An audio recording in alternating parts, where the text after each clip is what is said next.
Sir, kapag nilalabasan ka ba, masakit? Ito po ha, baka magaya ka dito sa pasyente, panoorin mo ng maayos ito. Ito, may specimen ako ngayon. Disclaimer po, Cabs. Okay, for awareness. Okay? Hindi po ito medical advice ha. Purong informasyon lang po ito. Ilang taon?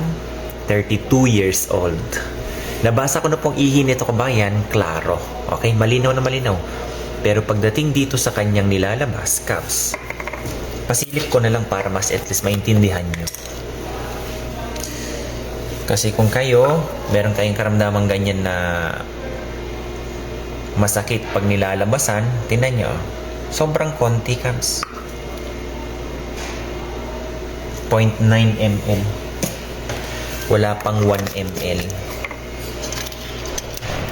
Kailangan nyo na magpa-check sa urologist pag ganyan nararamdaman nyo, ha. Lalo na kung ikaw may ginagawa kang hindi maganda.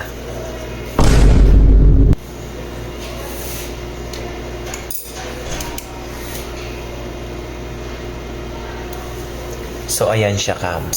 So, kabayan, ito yung nilalabas ni Sir. 32 years old. Pag nilalabasan, sobrang hapdi daw. Pag umiihi, wala naman daw problema. So, na-appreciate mo? Siyempre, hindi, Sir. Lipat natin sa high power field.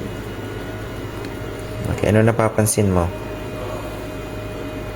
Zoom natin para mas ma-appreciate. Yan.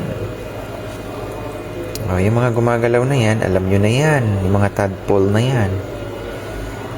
Pero pansinin mo yung mga bilog-bilog na yan na marami, Cabs. Ayan o. Ayan o. Yung bilog-bilog na yan, yan po inana, ha.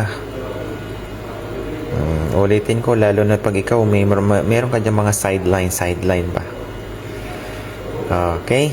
So, naistuno lang ito, Cabs. Tingnan mo, naapektuhan yung motility ng paglangoy ba ng nilalabas mo.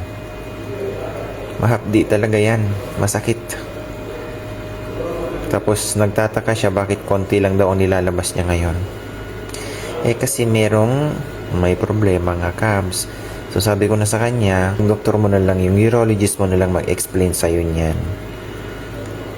Okay, so, ang importante lang dito, Cabs, na ipapakita ko sa inyo yung mga ganito. Nang ma-aware kayo, kung may nananakit man sa inyo dyan sa bandang nyo, ilalim ng pantog nyo, banda sa tiyan nyo ba, ilalim, lower quadrant, o kaya sumasakit kapag nilalabasan, ito nga yun, Cabs, isang i-consider nyo dyan. May infection, Cabs. Tingnan yan, dami, ayan, ang normal lang na nanana na nilalabas or nakikita dito sa ay mga 1 to 2, mga ganyan. Pero yung mga ganito na marami na, hindi na po normal ito. Kasi dito sa aming kabayan, walang problema kapag yung pasyente pumapasok dito sa laboratory. Ayan, pinapatingin ko sa kanila yung microscope na yan kung ano yung nakikita. Napapanatag sila. Alam ko na kung bakit may masakit. Diba? Sila mismo nasasabi. At saka yung tiwala ba na meron kang nakita na problema sa kanilang mga specimen. Disclaimer po ha, hindi po lahat ng laboratory ganito. Yung nakakapasok yung mga pasyente sa loob ng lab. Iba pa naman dito sa amin, Cabs. Talagang yan. Ganyan, nasa tabi mo pa yan habang pinaprocess mo yan, Cabs. Sa totoo lang.